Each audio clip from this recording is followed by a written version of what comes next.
Welcome back. A key vote on the Obamacare tax credit set for next week, but a new bombshell report from the Government Accountability Office uncovers widespread fraud surrounding advanced premium tax credit subsidies.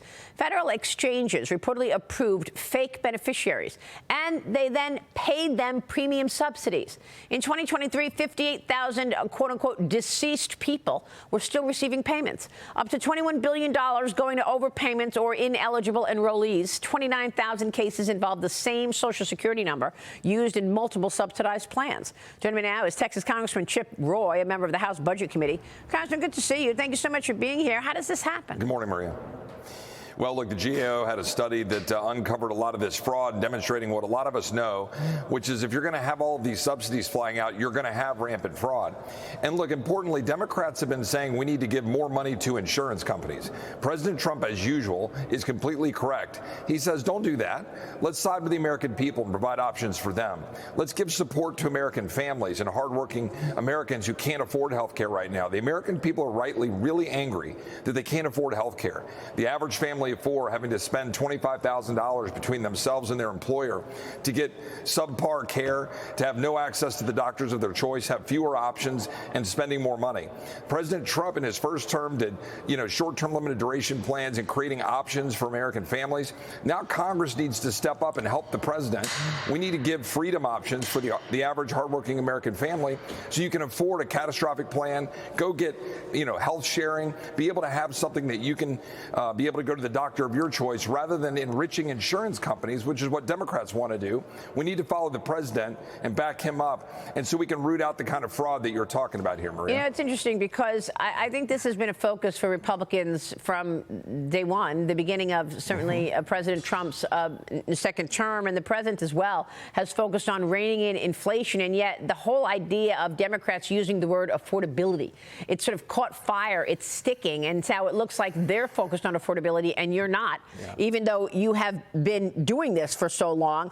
What do you think the win in Tennessee tells you? I mean, there was some question as to whether the Republicans could lose their majority into the 2026 election. That's why these buzzwords like affordability have become so important. What are you expecting?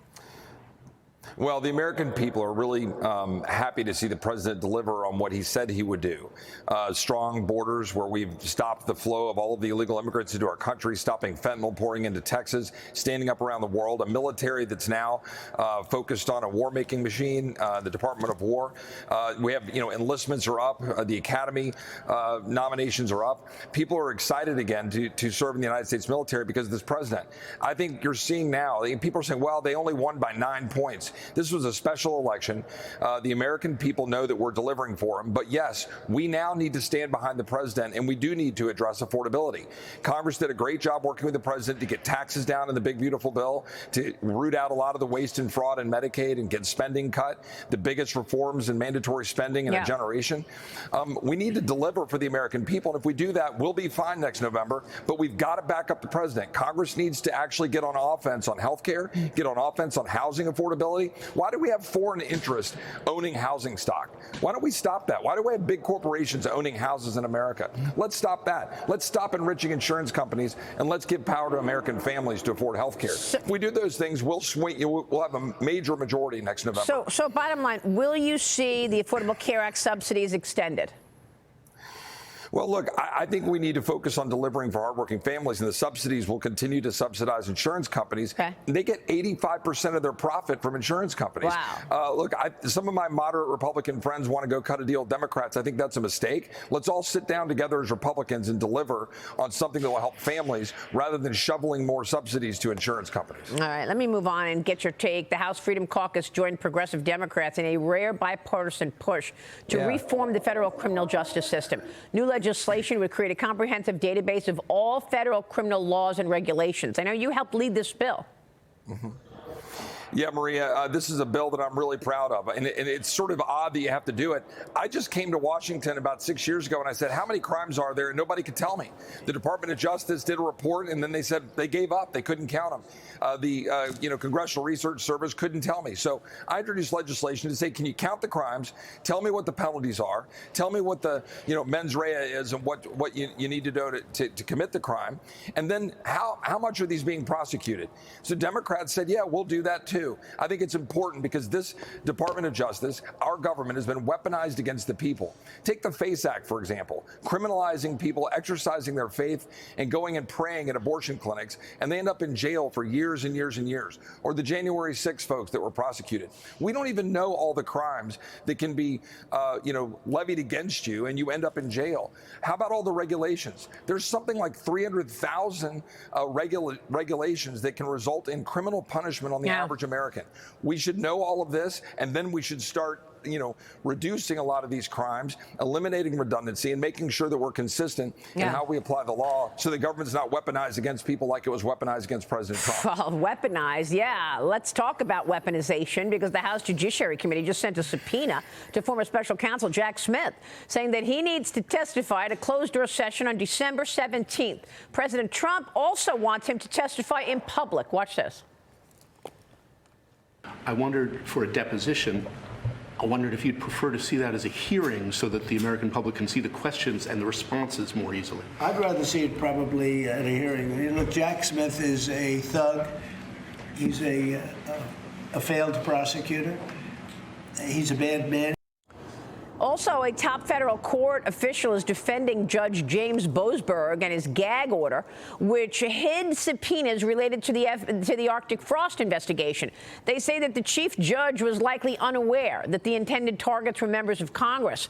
Congressman, House Judiciary Committee Chairman Jim Jordan is going to join me this morning at 8 a.m. Eastern. But I want to get your take on how widespread all of this was. You were on the committee. We spoke with Ted Cruz, senator from Texas, as well as Bill Hagerty, senator from Tennessee. Here's what they said. Watch. And I believe that the House of Representatives should impeach Judge Boasberg. Judge Boasberg was the one who made findings that he had no basis for. And when he did that, he took off his judicial robe. He just became a partisan crusader. He joined with Jack Smith in the mission to try to stop Donald Trump from being reelected. Thankfully, the voters prevailed. Democracy prevailed. But I'll tell you what, if, God forbid, Kamala Harris had become president, we would never, ever, ever find out about this. They would have buried their abuse of power. And what's critical, this can never happen again. This is unbelievable, Senator. And Judge Boasberg has been around for a long time. He was also the same judge that gave a smack on the wrist to the FBI agent who lied about Carter Page to try and say that Carter Page was not working with the CIA when, in fact, he was, so that they could spy on him during the Russia collusion story. He was also the judge that tried to stop President Trump's agenda. We want to certainly uncover all the coordination between his prosecution, Department of Justice, what was happening in Georgia and also New York. Now, I know U.S. senators get all upset about the outrageous violation of the separation of powers. There's no doubt about that. I think what I'm most shocked about is the enormous enemies list, the massive partisan dragnet. There were 38 Republicans, 38 normal Wisconsinites, God-fearing, country-loving, law enforcement supporting people that just were involved in politics because they want to save this country. They were on the enemies list. They were targeted. They had civil suits. They had to settle. They incurred legal fees. That's what Democrats are doing. They're literally trying to cripple their political opposition. So this was way beyond just targeting President Trump. This is a massive scandal, orders of magnitude worse than Watergate. With all due respect, when President Trump said he was spied on back in 2017, nobody cared, right? Congress was like, oh, yeah, right. Now everybody cares because it wasn't just President Trump. It was all these sitting lawmakers and these regular folks. Congressman, are we ever going to see any accountability for this massive breach?